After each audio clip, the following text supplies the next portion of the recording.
Hey guys, welcome back to Master Gaming Studios. I'm Craig, and today we've got another best list of the month. This time we are doing May 2025. Now this will be the last of Pariah Nexus, as tomorrow, I'm pretty sure, the chapter approved 2025-2026 is coming out. But that's still okay to be covering these lists, because these lists, while going from, Pariah Nexus chapter approved 2025-2026, it's not the biggest change. Yes, there will be changes, lists will be tweaked, but this still gives you a good core to your army if you are someone who is using this to kind of plan how to build your army. So still a great opportunity to see what people are using in the Tyranid meta, at least right now. So with all that, just want to remind you guys to like and subscribe to stay updated on all of our content here at Maelstrom Gaming Studios. We're going to have a ton of awesome content coming for you with chapter approved 2025-2026. And now, with all that, let's dive into today's video.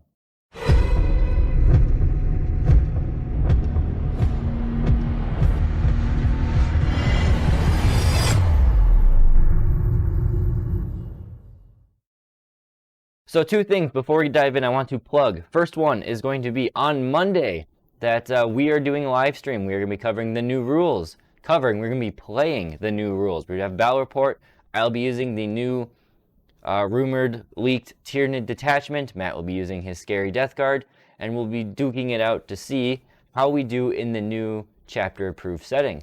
All of those points are coming out and all those rules are coming out tomorrow. So on Friday, you'll see a video from me kind of covering, at least in an overview sense, that stuff. And we'll probably touch on the new detachment in its own separate video later next week as well.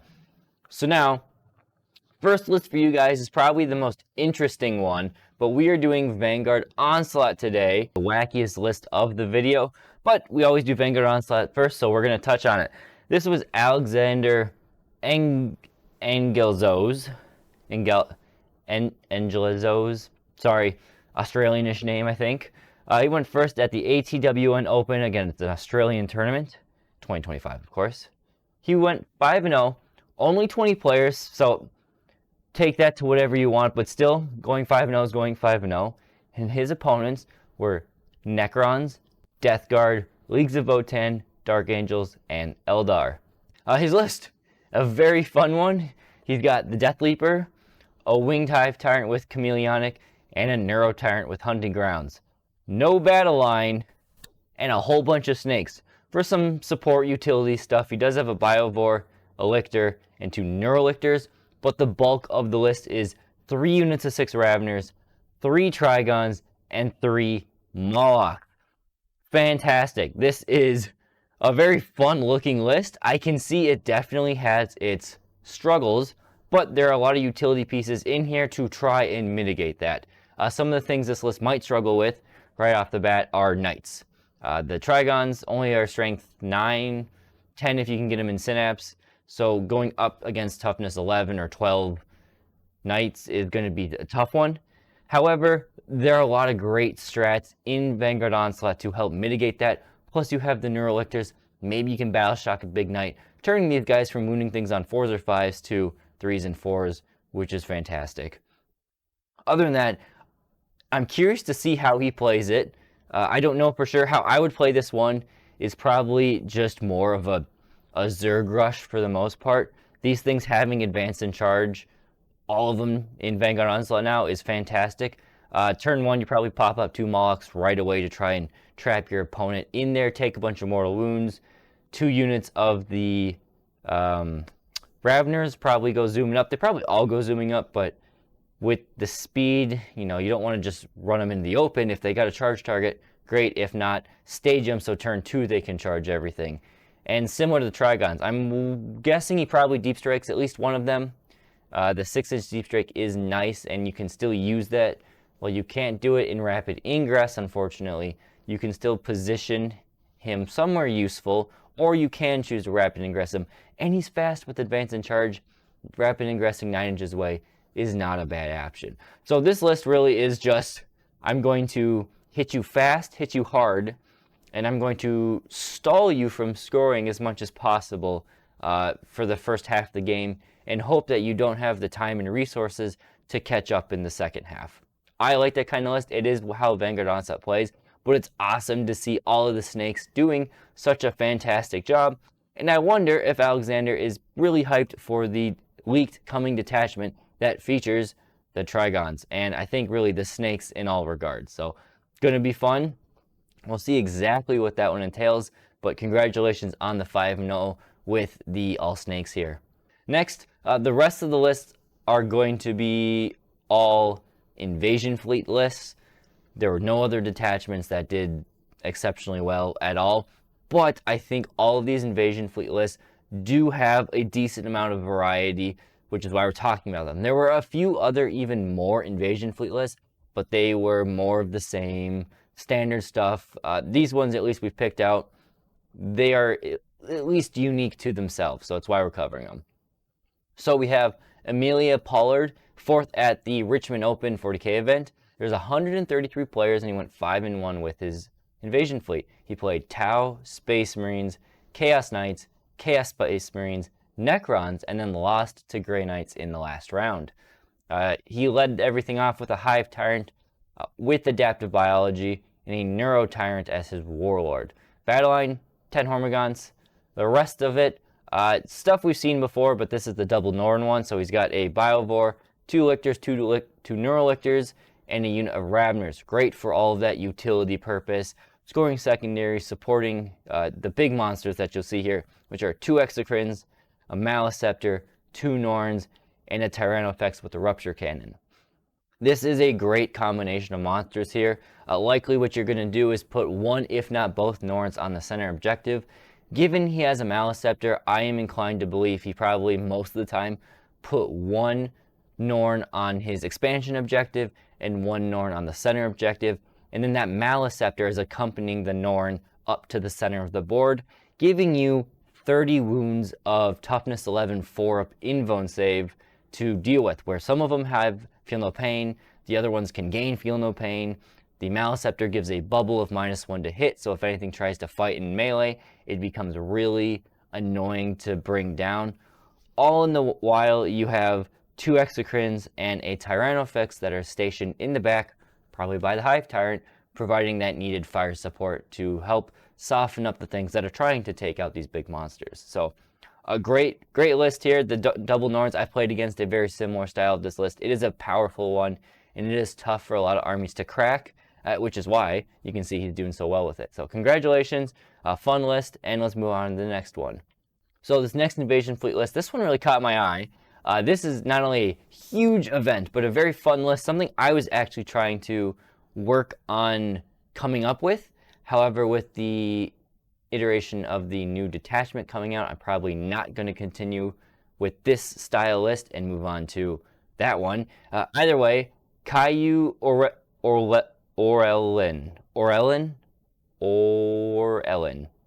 Caillou Orellin, 2nd at the German Super Major 2025 40k. 285 players going 7-1.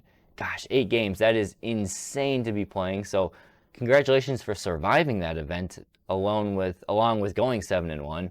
He played, are you ready? Thousand Suns, Chaos Demons, World Eaters, Chaos Demons again, Emperor's Children, Death Guard, Chaos Space Marines, Chaos Demons again, and then lost to him in the third time's a charm for Demons to take out these Tyranids. Really great list there. Very chaos heavy. You had you played all chaos. Interesting. Does Germany have a chaos filled meta? Because that is 8 chaos enemies. Wow. Okay, great. So your Hive Tyrant you had leading it was adaptive biology, and you had a Neuro Tyrant. Pretty standard. The fun part here, a unit of gargoyles for gargoyle things, 3 units of 20 Hormagaunts. I love it, and a unit of 10 Termagants. The rest of the list, you had a Biovore, 2 Exocrines, a Lictor, a Maleceptor, 2 units of 3 melee warriors, and 2 Tyrannofexes with Rupture Cannons. So, great list here. So right off the bat, you've got 2 fire bases to support with. You've got an Exocrine and a Tyrannofex comboed with an Exocrine and Tyrannofex. Great for dealing with most enemy vehicles in the game. Those 2 working together can really delete big threats one after another. Going for the middle of the board here, this is where it gets fun. 3 units of 20 Hormagaunts. Not only can these guys do pretty well in Invasion Fleet, but they have some annoying staying power. With the use of endless unending swarms, whatever. The revive strat for this one, you can bring 2 D3 plus 3 units back. Sorry, that was worded poorly. You can bring D3 plus 3 models back to 2 of these units of Hormagaunts, assuming they're both in Synapse range. And they have, because Hormagaunts actually can do some damage, the ability to give them crits on 5s with sustained or lethal, depending on your target and your invasion fleet choice. They can really stack up the damage because a 20-man squad of these is packing 60 attacks. So you're bound to get a couple here. Not only that, they're OC2, they're super fast, and you can give them, again, if in Synapse range, Feel No Pain, which makes their durability on these relatively cheap models pretty good. 5-up Feel No Pain and a 5-up armor save can make these things last. Termagant's probably there just to help screen out the backline. Gargoyles to deep strike and steal an objective or something like that. And then the Maleceptor and the Warriors, the things we haven't talked about. And the Warriors, I like the inclusion of the 2 units of 3. They are good enough as their own to help deal with chaff and stuff. They have Synapse, so they're probably just each on a flank, kind of working up the board, providing Synapse and trading and dealing with any of these little nuisance threats that pop on the side of the board, because 3 of them can do that. The Maleceptor is probably going to go put her butt on the center objective just to create that that bubble, that -1 hit, give that 4-up invone, potentially 5-up Feel No Pain durability unit there with some OC. Hormagaunts to assist and protect it, and you're probably just trying to put your opponent in some sort of Hormagaunt jail. I'm looking at it. Typically you see this with Termagants, but with Hormagaunts, I love to see it. I'm curious if you're watching, do you play these things hyper aggressive, get them in melee, or do you play the more cagey, just move, block, stall your opponent with some melee in there? I would lean towards the latter and not just full sending 60 Hormagaunts. While it is fun, I don't think it's the best thing. But yes, let me know. I love to see this many Hormagaunts doing well in an event. It's such a big one too. So that is Invasion Fleet number 2. Invasion Fleet number 3 is a brain bug list. So this was Michael Glenwright. He went first at Nailhammer 8. It was a 2-day tournament, 30 players. He went 4-1 and 0. So that is a tie. I think it should be 4-0-1, but he drew the 5th game here. He played Sisters of Battle, Death Watch, Imperial Guard, Chaos Demons, and Tyranids, which he drew in the last round. Funny there. Characters, a Broodlord, a Hive Tyrant, and a Neuro Tyrant. Didn't see enhancements on it, so, you know, it is what it is. Battle line, unit Hormagaunts, again, just kind of like we mentioned last time, they're fast, they can steal objectives. Unit 10, typically not there for damage, more for action and screening, but still great. And a block of 20 Termagants. Block of 20 Termagants are great. Sitting them on the center objective where they are half on the objective and half behind the wall will allow you to pretty much out OC most units in the game. And then when that first, say, 10 die off, they are behind the wall, protected, and then you can heal another maybe 5 back onto the objective after the fact and flip objectives in your favor. Great utility unit there. The rest of the list, he's got a Biovore, 2 Exocrines, a unit of Gene Stealers, 3 Lictors, 2 Maleceptors, a Tyranofex with a Rupture Cannon, and 6 Zoanthropes. So the Neurotyrant obviously popping with those Zoanthropes. I would be interested if they walked on via Strategic Reserve or he kept them on the table. There aren't too many units that would benefit from having that 6-up Invone. Sure, the Gaunts could take it, but that's about it and probably not necessarily worth it. Though maybe the Exocrines in the early games, I don't know. So yeah, that's an option with them. Maybe depending on the matchup, you walk them up the board, or you have they pop in through Strategic Reserve and just blast whatever they want. Maleceptors, fantastic to see 2 of them. Again, they're really good invasion fleet with that 5-up Feel No Pain. Probably popping maybe even both of them on the center objective. Likely, I'm guessing just 1 on the center, 1 on the expansion objective. And then the Exocrines are working with that Tyranofex, and probably the Hive Tyrant, just again, fire support base, dealing with all of the big guns and anti-infantry that your opponent has. The Gene Stealers are the last one. Gene Stealers can be used in a lot of different ways in Invasion Fleet. Some people like to try and full send them. I think they're really good as a counter threat staging unit. Scout them up there somewhere safe. They can wait and lurk, charge your opponent, and if they are something that get charged, you have access to the fight on death, which makes the Gene Stealers pretty okay in that regard there. So a good list. Interesting that you had to draw in the last round, but because of that, we are going to talk about that list he drew against. So this was Kevin Davries. He was second at the Nailhammer 8. Again, 30 players. He went 4-0-1. He drew to the person above, and he played Tau, Space Marines, Imperial Guard, Dark Eldar, and then his tie. This is a much more typical Invasion Fleet list that we've seen in the past. Obviously, it still works because he's still doing well with it. 2 Broodlords and a Hive Tyrant as the Warlord. Again, a unit of 20 Termagants. I'm not going to give the exact same spiel, but it would look pretty funny on the table. These 2 units of 20 Termagants battling it out over the center board. Really low damage type stuff, but still a funny fight to be seeing there. Especially if they both had Spine Fist and were fighting in melee too, would be hilarious, as their shooting would be actually pretty devastating against themselves, and the melee is, you know, their melee. The rest of the list, again, a Biovore, 3 Exocrines, 2 units of Gene Stealers, 2 Lictors, 3 Tyrannofex, 1 with the Acid Spray, and 2 with Rupture Cannons. Now this is interesting. Again, we've seen this before. It's not crazy. The 3 Exocrines, my guess is he's probably putting 2 Exocrines on the board, 1 in Strategic Reserve to get that opportunistic shot. Start the 2 Rupture Cannons on the board, again, on the flanks, get your shots, and then follow it up with the Acid Spray one walking right up the middle. The unique thing here is the 2 units of 10 Gene Stealers with those Broodlords. Obviously, you see one all the time. It is rare outside of Vanguard Onslaught to see 2 units of them, but again, he is not playing this for melee, he is playing this for shooting. It is all about these 6 big gun bugs, and can they win in the shooting game. The Gene Stealers are going to work with those Termagants, and they're going to be there just to trade for the center, maybe send it at your opponent if there's an opportunity, but mainly there is just to protect your gun bugs. Don't let anything get into melee with them, tangle with them, fight anything that's trying to get to them, but really, yeah, it is all about these 6 big bugs and delivering that punch that they can. And there's a reason that this style of list went up, was it 45 points roughly in the last point change, is because it was doing so well. So congratulations to that list.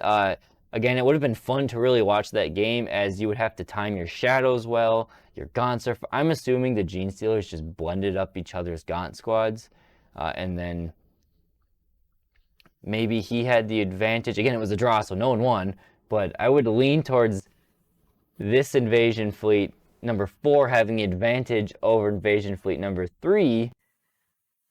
But at the same time, it's tough. It could go either way. Yeah, so great to see those lists here. But that's it. The other list that we saw, there was a couple other 4-1s or 4-2s or 3-2s, but nothing really stuck out in terms of new lists. And it was all just Invasion Fleet. So we had 4 Invasion Fleet and 1 fun Vanguard Onslaught. Hopefully we are going to be seeing some big changes for the Tyranids. Maybe good, maybe bad, hopefully good. And in the next month here, we'll see a new variety of Tyranids hit the floor in the tournament scene. So that's all we got. Thank you guys for watching. Let me know what you guys think, and are you excited for this new detachment, supposedly? Live stream Monday. Check it out. It's at 5:30 U.S. Central Time. It's just when we can do it. Hope to see as many of you there as we try out the big snake detachment, and we'll see you next time here at Maelstrom Gaming Studios.